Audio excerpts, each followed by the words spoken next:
이 사람 아닌데? Sohee berkata bukan pria itu pelakunya. Sohee menjawab, jika aku bilang begitu, berarti itu benar. Doha teringat perkataan yang sama saat ia di bus. 내가 그렇다면 그런 거예요. Sohee menunjukkan kartu namanya pada Doha. Doha tidak peduli dengan perkataan Sohee. 실은 마시고. Cassandra mendatangi Doha. Ia mencoba mencium aroma di tubuh Doha. Ia berkata pria itu bukanlah pelakunya. Ia tidak sengaja menyemprot parfum dan bukan semprotan lada. Jadi ia tidak mencium aroma parfum miliknya. Pria pemilik bar berkata ia ahli parfum dan bertanya parfum apa yang dipakai oleh Cassandra. Cassandra menjawab aroma dupa. Pria pemilik bar mencoba mencari tahu pelaku dengan mencium aroma itu. Ia menemukannya di tubuh pria yang ada di belakang. Pelaku itu memakai hoodie yang bisa dibalik dan ada masker di kantongnya. Cassandra langsung menendang pelaku tersebut. Doha bertanya kenapa Sohee membantunya, dan apakah mengenaliku? Sohee menjawab ia tidak membantu. Ia hanya memberitahu mereka karena kau bukanlah pelakunya. Ia berkata ia harus melihat wajahmu jika ingin mengenalimu. Doha tinggal di sebelah Sohee. Doha langsung mencari berita terbaru tentang orang hilang di pantai Hakcheon. 뭐야? Lampu tiba-tiba putus hingga membuat apartemen menjadi gelap. Doha ketakutan hingga menjerit karena terkejut. Sohee mendengar ada suara dari sebelah, tapi unit sebelah selama ini tidak ada orang. Doha mengisi waktunya di kegelapan dengan makan kacang dan akhirnya ia tertidur di sofa. Ia bangun dan melihat kehidupan orang-orang di luar. Sohee terkejut dengan tabungannya. Ia mendatangi ibunya. 정신 차리세요. Ibunya menyamar sebagai dokter dan menemui profesor. 아니요, 저 의사 맞습니다. Ia berkata ibunya berbohong untuk mengambil uang pria itu dan meminta pria itu untuk pergi. 야! Sohee berkata karena ia sudah membantu pria itu, ia ingin pria itu memesan makanan yang sama sebelum pergi. Sohee meminta untuk kembalikan kartunya. Ibunya berkata kau menyuruh ibu memakainya untuk biaya hidup ibu. Sohee berkata bagaimana bisa ibunya menghabiskan uang sebanyak ini dalam sebulan. Ia berkata ibunya sudah berjanji tidak akan menipu lagi. Itu sebabnya ia memberikan kartunya. 이게 얼마나 힘든 건 줄 알아? Ibunya berkata ia berusaha keras dalam pekerjaannya yang menipu ini. Sohee meminta ibunya untuk berhenti menipu orang. Ibu Sohee berkata ia bahkan dipenjara untuk putrinya. Sohee berkata jika ibunya menipu lagi, ia tidak akan menemui ibunya lagi. Sohee mendapat kiriman surat yang berisi foto dari ayahnya. Sohee bangun di dini hari untuk menonton pertandingan bola tim favoritnya. Doha mendengar teriakan Sohee. Ia pun mengintip dari luar. Ia melihat Sohee menonton pertandingan bola. 오늘 경기. Ia pun juga ikut menonton pertandingan tersebut. Mereka berdua sama-sama memesan makanan. Saat mengambil makanan di luar, Sohee melihat Doha. Ia bertanya kapan Doha pindah kemari. Doha menjawab kemarin. Ia ketakutan ditanyai oleh Sohee dan terus-terusan salah memasukkan sandi untuk masuk. Ternyata pesanan mereka tertukar. Mereka pun menukar pesanan mereka. Sohee takut Doha sudah memakan makanannya. Doha berkata ia tidak menyentuhnya dan memberikan bola keju pada Sohee karena sudah membantunya kemarin. 리버풀 팬이셨어? Sohee takut Doha meracuni makanan itu karena ia penggemar MU. Sementara itu, Sohee sudah membuka makanan Doha. Sohee berteriak senang karena tim favoritnya memenangkan pertandingan. Deokchan mengirim semua barang Doha termasuk mobil mewahnya.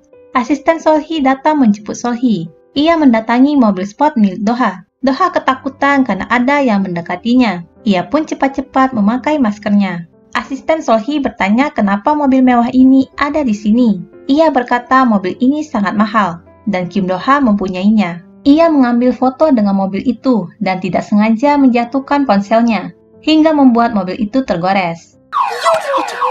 Doha keluar dari mobil. Sohee langsung minta maaf. Doha berkata tidak apa-apa. Sohee berkata ada goresan di mobil ini. 네, 괜찮아요. Asisten Sohee juga minta maaf. Dan Doha kembali berkata tidak apa-apa. 가보세요. Asisten Sohee lega, sedangkan Sohee merasa aneh karena dia tidak keberatan mobilnya tergores. Penulis lagu Park Mujin menunjukkan sebuah artikel. Ia berkata Hyun hanya bisa menghubungi Kim Doha lewat surel, tapi dia pergi ke rumah Doha. Lalu bertanya apa mereka bertemu secara pribadi? Deokchan menjawab ya, tapi mereka tidak berkencan. Mujin berkata ia merekam semua pembicaraan Deokchan. Ia meminta bertemu dengan Doha dan akan menghapus rekaman ini. Dekcan bertanya kenapa kau ingin bertemu dengannya. Mujin menjawab ia hanya ingin berteman dengan sesama seniman. Dekcan mencoba mengambil ponsel Mujin, tapi gagal. Karena itu, Mujin meminta konfirmasi untuk bertemu Doha hari ini, bukan pekan ini, atau ia akan menyerahkan ini kepada reporter. Dekcan datang menemui Doha dengan membawa kacang karena Doha bisa tidur karena makan kacang. Ia berkata sepertinya suasana hati Doha sedang baik. Doha menjawab tidak ada. Dekcan memberitahukan Doha bahwa penulis lagu Pak Mujin meminta bertemu dengannya. Ia berkata ia seperti orang bodoh dengan berkata Syam pergi ke rumahmu sendirian malam itu. Jadi dia memerasku. Dia akan memberitahu semua reporter jika dia tidak bertemu dengan Doha. Doha berkata semua akan berakhir jika dia melihat wajahku. Dekcan berkata ia harus mempekerjakan orang untuk menjadi Doha. Doha meminta Dekcan untuk tukaran mobil dengannya karena mobilnya terlihat mencolok. Doha akhirnya mau menemui Pak Mujin. Sohee melihat mobil Doha diambil. 다 뺏기는 거야 지금? Sohee bertanya kenapa kau memakai masker setiap hari. Apa kau sedang melarikan diri? Doha ketakutan Sohee mengetahui tentang dirinya. 뭐 아는 거 있어요? Sohee berkata sepertinya ada kreditur yang mengejarmu. Doha tidak mengerti maksud Sohee. Sohee berkata kau baru saja menyerahkan mobilmu. Doha menjelaskan ia bertukar mobil karena mobilnya terlalu mencolok. Sohee menjawab itu tidak masuk akal dan perkataan Doha tidaklah bohong. Doha menemui ibunya. Ibunya berharap Doha bisa bertemu seseorang yang ingin Doha nikahi. Ibunya berkata kau harus berhati-hati dengan siapa kau berkencan. Ibunya menyuruhnya untuk memakai topi juga selain masker. Ia mengajak putranya makan di suatu tempat yang tenang. Doha menjawab ia tahu ibunya tidak nyaman bersamanya. Ibunya takut dengannya. Ia bertanya apa ibu takut padaku karena aku akan membunuh ibu juga? Ibunya pun marah. Pak Mujin datang ke kafe Sohee. Ia meminta Sohee untuk datang ke suatu tempat karena ia akan bertemu Doha malam ini. 상대가 김도하거든. Dekcan menelepon Doha dan berkata Pak Mujin membuat janji jam 7 malam di Cheongdam. 알았어. Seorang pria yang bernama Choi Om-ho ditangkap karena menyamar menjadi polisi. Pria itu menjawab kasus itu belum ditutup karena pelakunya belum tertangkap dan adiknya belum ditemukan. Seorang detektif datang dan memberi minum. Ia berkata, bukankah itu cukup? Kau menikamnya dari belakang. Kau harus menjalani hidup yang normal sekarang. Pria itu marah pada polisi itu. Detektif yang bernama Lee Kang-min kembali membuka file lama kasus tersebut. Pria yang ditangkap tadi berkata kenapa poligraf atau tes uji kebohongan tidak bisa digunakan sebagai bukti dan berkata akurasinya lebih dari 90%. Detektif I menjawab jika kau mempertimbangkan hal-hal seperti kondisi mental dan fisik, itu menurunkan keakuratannya. Pria itu berkata lagi berandal itu menolak tes, memberinya kepastian 100% bahwa dia pelakunya. 이해합니다. Pria tersebut tertawa dengan jawaban detektif Lee Kang-min. Ia berkata jika kau tidak menangkap pelakunya, setidaknya temukan adiknya, setidaknya mayatnya. Mereka pun menahan pria itu. Dari laporan interogasi kasus itu, didapat tersangka yang bernama Kim Seung-ju, yang pernah ditikam dari belakang. Doha bersiap-siap untuk pergi menemui Pak Mujin. Sohee dan Mujin tiba di lokasi. Sohee diminta untuk sembunyi di balik tirai. Sohee berkata jika Doha jujur, ia akan membuat satu tekanan yang panjang. Dan jika Doha berbohong, ia akan membuat tekanan pendek. Doha tiba di lokasi. Pak Mujin bertanya, apa kau Kim Doha yang asli? Karena Doha tidak mau melepas kacamata hitamnya.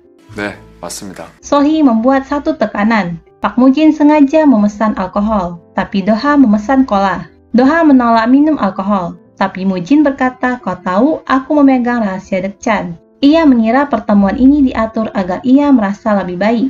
Pak Mujin menuangkan alkohol segelas penuh untuk Doha. Doha pun meminumnya. Pak Mujin bertanya, kenapa kau menutupi wajahmu? Bukankah itu tidak nyaman?